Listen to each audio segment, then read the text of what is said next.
the Avon on the Lake Garden Club has been an outstanding organization for the city of Avon Lake, but also a leader in the state of Ohio in this regard. Beth Murphy, I'm going to read this proclamation, then present it to you. Thank you. All the members of your club. Whereas the mission of garden clubs is to provide education, resources, and networking opportunities for its members to promote the love of gardening, floral design, civic and environmental responsibility.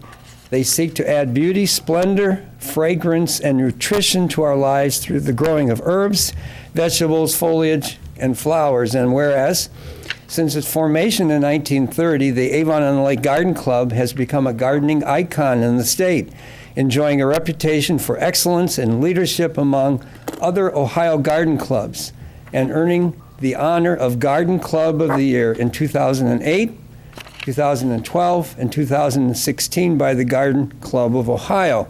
And whereas at the Garden Club of Ohio convention, the club was awarded 5 national awards and in Ohio, 14 first place awards, 5 second place awards, and 1 third place award. In addition, 2 members received individual photography awards. And whereas, over the years, members of the Avon on the Lake Garden Club have worked tirelessly to maintain 7 gardens throughout the city of Avon Lake to enhance our beautiful community. And now, therefore, the city of Avon Lake does hereby recognize and congratulate the Avon on the Lake Garden Club for its outstanding accomplishments. We extend to them our deepest appreciation for all their dedicated work and wish them the best in all their future endeavors. Signed on this 10th day of July, 2017, Greg Zilka, Mayor, City of Avon Lake. Beth, congratulations, ma'am. Thank you very much. We're very proud. Here you go. Thank you. Would you like to say a few words? You know, we all got through a lot of hard work and love of gardening. We work well together. We have an amazing group of people. We're always looking for more because you never know what you can bring to the equation and what you can make our garden grow a little bit. So keep looking for the bees and keep looking for the garden to grow. Thank you. Thank you. Thank you. I've received several calls today about the traffic light situation at Electric and 83 and the changes that were made, and I talked to Mr. Wright this afternoon. And Joe, could you explain the 2 changes that we made, just so the public will know? Mr. Wright. Okay, the most noticeable change at the light is if you are on Electric Boulevard, you will notice a sign up there that says signal has changed. So the changes are, if you are westbound on Electric, you will see the left turn arrow is turned off. That loop is turned off. If you are eastbound on Electric Boulevard, you'll notice that the sign that said no turn on red has been removed. Those were determined after talking with the police department and getting calls from residents in the area about that intersection and the different traffic patterns that we have out there. The police department and public works department worked together and had those signals changed that accordingly. It doesn't change the flow on State Route 83 because State Route 83 has the right of way. It just changes the fact that when you pull up to trip the signal, it means that both electric directions will go at the same time. That's the only change. A few weeks ago, we had an incident with signs being stolen, and there was an individual who was caught and arrested. I had got a couple of really negative comments from people, anonymous in most cases, where, why are you picking on this poor man? And there are to be no signs in the right-of-way unless people get permission from the mayor. That's one of the wonderful responsibilities I have, and I have to approve the putting of signs in the right-of-way. That's just in the right-of-way. And they're for various events. Mr. Busey can attest to the fact that the Wine Fest signs make a big difference. People are apprised of when it is and where it is and what time the event goes on, and it really does help. We had all kinds of things interfered with by this gentleman. There was Sail by the Lake, which is affected by this. That's the Avon Lake City Schools Foundation, monies for various programs for for people affiliated with the school, students and teachers for education training and special events, and also paying for things that some families can't afford in our city. So it has a very important role. We had other events. We had the Business Expo. We had a number of other events within the city, and these signs disappeared. Well, this gentleman thought they were unsightly, and so he gathered them up and for some reason saved them. I've heard some comments as well too about after the arrest of the person that was stealing these signs, and my answer was similar to what you said. There are nonprofits, there are organizations here in the city that rely on attendance and rely on notification. Not everyone is online or on the Facebook page, and the way that we get the word out about these important events that we do here in the community is through the signs. And not just that, but it's also property of somebody else that this person was taking. So while none of us love signs, they do serve a purpose, and I just want to let you know that I agree completely with your comments. Two of my organizations were ones that faced this gentleman's wrath, and you know, if you think signs are unsightly, your recourse is to come here and to petition council to change the law. It is not to take the law in your own hands and make a decision for the city on your own and take those signs. Again, I don't want to dwell on it, but you know, they're not political signs, they're not commercial signs. They're all nonprofits that are working very hard, very diligently on their own time to do something for a nonprofit, for a cause, for an issue, for the city. And I'm glad that that gentleman was finally caught, and you know, people can now proceed and run their events the way they see fit. Thank you. That go to the council president's report. The council will be on recess from July 11th through August 20th. The next collective committee meeting will be scheduled for August 21st. Ford has been working with EPA and the Coast Guard for the cleanup for the spill that made its way to Lake Erie. At the current status, the cleanup has been ceased.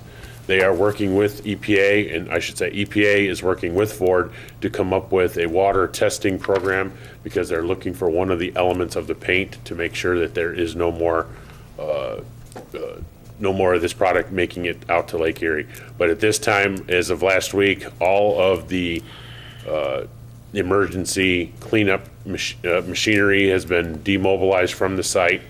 Any paint residue that was in the pipe has dried and cured. They do not have any immediate concerns about any more of the contaminant making its way to Lake Erie. So therefore, if anybody went to the concert in the park, you noticed that the park has been, all the equipment has been moved out of the park. The intention in the follow-up that I should be expecting to hear from in the next 2 weeks is to get the results. EPA made Ford send water samples out to a lab in California because they are looking for a specific item. And once we get those results back, they're going to give us videos of the sewers and the cleaning work that they did, more detailed information on that one. And then they want to get together with me to discuss cleanup, at any remaining cleanup that would be needed at the park. So at this point, you'll notice that everything has been removed from the area, and there is no immediate concern. So if I can continue, or I'll Go ahead, take, sir. Anybody that's driven State Route 83 notices that the paving contractor for ODOT has returned to the site. They started today adjusting water valve boxes, and they're starting to cut out the areas of the pavement to do manhole adjustments. So please be patient, because especially any northbound traffic on Avon Belden Road will be interrupted as they do the manhole adjustments. But they are moving forward on this project. After they get done with that, they're going to move to doing driveway repairs, because there's a number of them that have to be replaced and removed. And then we have some final asphalt removal and replacement, particularly just north of the railroad tracks in the northbound lane.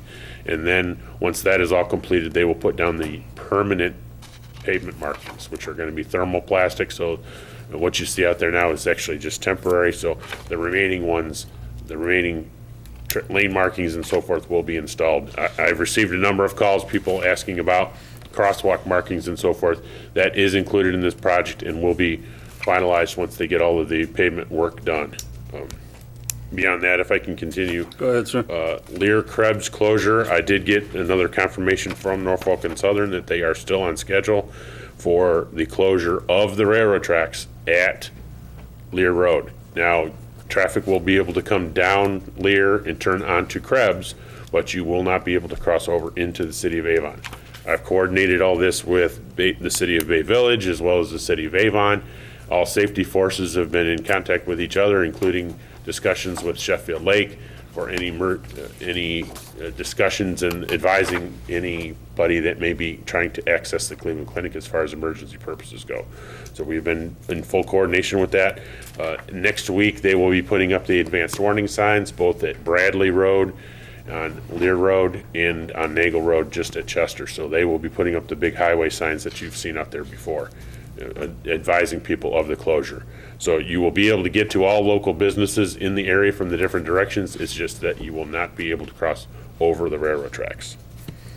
Lastly, I would like to mention the Weber Road traffic light. It's been brought up periodically through the discussions. I believe we've got the plans finalized with the consultant, and I would anticipate we're going to put that out for bids while council's on break, with my full intention to bring it to Public Service Committee when you come back from recess in August. With that, we'll go to public input. You have 5 minutes. Give your name and address. Speak to the chair, and we'll try and answer your questions. My name is Paula Schneider, and I live at 10 Campus Court, which is a condo community off of Walker Road in the town center. Now, the people that are my neighbors are mostly late 70s, 80s.